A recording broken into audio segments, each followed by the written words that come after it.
नमस्कार दोस्तों, मैं आपके अपने चैनल अनुशीलन लर्न पर स्वागत करती हूँ।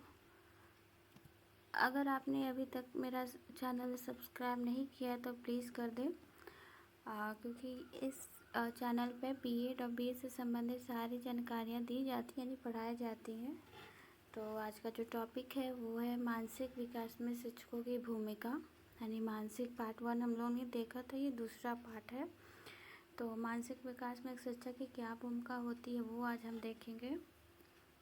विद्यालय में बालकों का मानसिक स्वास्थ्य उन्नत करने के लिए निम्नलिखित साधन है। बहुत सारे साधन है जिससे एक बालक का क्या है, मानसिक विकास हम बढ़ा सकते हैं।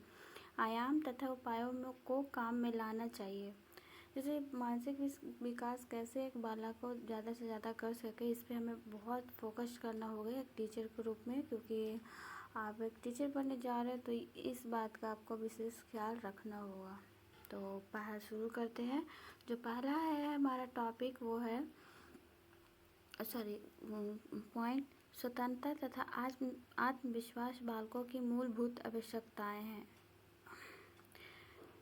कोई भी बालक होता है, इंसान होता है, वो क्या चाहता है, पहले तो वो स्वतंत्र होना चाहता है हर चीज़ से। कोई बंधन उसे पसंद नहीं। अगर कोई भी, या फिर हम रहे कि किसी भी उम्र के बच्चे को या फिर किसी भी उम्र के व्यक्ति को स्वतंत्र रहना बहुत अच्छा लगता है।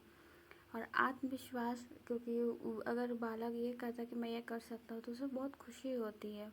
विद्यालय में ऐसी क्रियाओं की व्यवस्था की जाए जिन्हें बालक बिना किसी सहायक के स्वतंत्र रूप से कर सके, यानी कि ऐसी क्रियाएं का अभी आयोजन करना चाहिए स्कूल में जिससे वह अपने अंदर छुपी हुई काबिलियत को बाहर दिखा सके। इसमें उसमें उनमें आत्मविश्वास की वृद्धि होगी। आप लोग जैसे जानते हैं, अगर हम लोग भी कुछ अच्छा कर प्राइज़ पाते तो अंदर से क्या होता है, आत्मविश्वास बढ़ता है।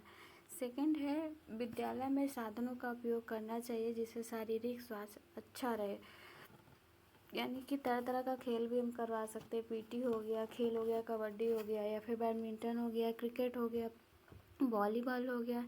ये सब जो चीज़ें उसका उपयोग करना चाहिए जिससे एक बच्चा जो उपयोग करके शारीरिक स्वास्थ्य को अच्छा रख सकता है। थर्ड है, जिस विद्यालय में ऐसे कार्यक्रम का आयोजन करना चाहिए जिससे बालकों में मित्रता, भाईचारा आदि के भावना का विकास हो, यानी कि ऐसे कार्यक्रम का भी आयोजन करना जिससे बालक आपस में मिलजुल सके, उसमें स्नेह बढ़ सके। ये नहीं कि जो ऐसा कंपटीशन नहीं करना चाहिए जिससे आपस में ही झगड़ा शुरू कर दे, यानी मित्रता और भाईचारा की भावना को विकास हो। चौथा है, शिक्षकों को ये बच्चों का एहसास कराना चाहिए कि अगर वह किसी समस्या में फंसता है तो वह उसकी मदद करेगा, यानी कि शिक्षक को ये भी एहसास हमेशा कराते रहना चाहिए कि अगर कुछ उसे कोई भी मदद चाहिए तो उसके लिए टीचर हमेशा अवेलेबल है, यानी कि वो कोई भी प्रश्न में फंसता है तो वो उसकी मदद ज़रूर करेगा। पाँचवा है, विद्यालयों में बालकों द्वारा साहसिक कार्यों को भी कराना चाहिए जिससे उसकी स्वाभाविक प्रवृत्ति को शांति मिले, यानी कुछ बच्चे ऐसे होंगे जो खतरों से खेलना अच्छा होने लगता है, तो वैसे बच्चों के लिए भी कुछ कार्यक्रम आयोजन करना चाहिए ताकि उनकी जो स्वाभाविक जो स्वभाव है उनको शांति मिल सके। छठा है, चारित्रिक विकास की दृष्टि से विद्यालय में इस प्रकार के कार्यक्रम रखे जाए जिनके द्वारा बालक उच्च आदर्शों को अपनाए और उनकी संकल्प शक्ति से सुदृढ़ हो, यानी कि चारित्रिक विकास सबसे उच्च विकास है। शारीरिक विकास के साथ साथ ही चारित्रिक विकास भी करना चाहिए, क्योंकि एक ये सभ्य नागरिक बनाता है चारित्रिक विकास के द्वारा। सातवां है, बालकों के मानसिक पर भी एक शिक्षक को बहुत ध्यान देना चाहिए। आप लोग जानते हैं जैसे शिक्षक को तो मानसिक, शारीरिक, चारित्रिक हर तरह सर्वांगीण विकास पर एक शिक्षक को ध्यान देना चाहिए। आठवें, अध्यापक को तानाशाह नहीं होना चाहिए। नहीं, टीचर को चाहिए कि उस पर थोप दिया जाए कि अगर टीचर को ये नहीं हो कि हाँ ये करना है तो करना है। एक स्वतंत्र हो देना चाहिए बच्चे को, अपने खुल के वो अपने बातों को टीचर के सामने रख सके। बालक की क्षमताएं और तथा योग्यताएं को ध्यान में रखते हुए उसे समुचित शैक्षिक निर्देशन देना चाहिए। और 10वां है, बालकों को मानसिक दृष्टि को में रख कर ही पाठ्यक्रम का निर्माण करना चाहिए।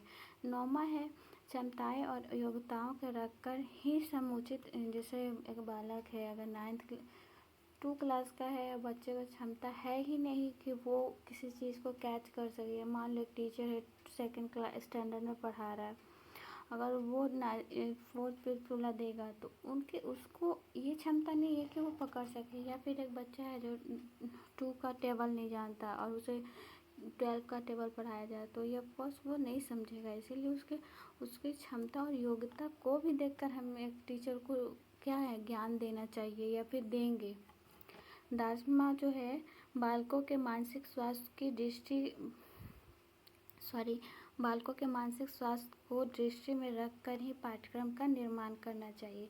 यानी कि जो बालक है कैसे जो मानसिक स्वास्थ्य है उसको देखकर भी बालक का निर्माण करना चाहिए। आप किसी क्षेत्र में गए बालक वहाँ का क ख ग घ जानता ही नहीं है, आप उसे 8 9 की क्लास के कच्चे की पढ़ाएंगे तो वो नहीं होगा।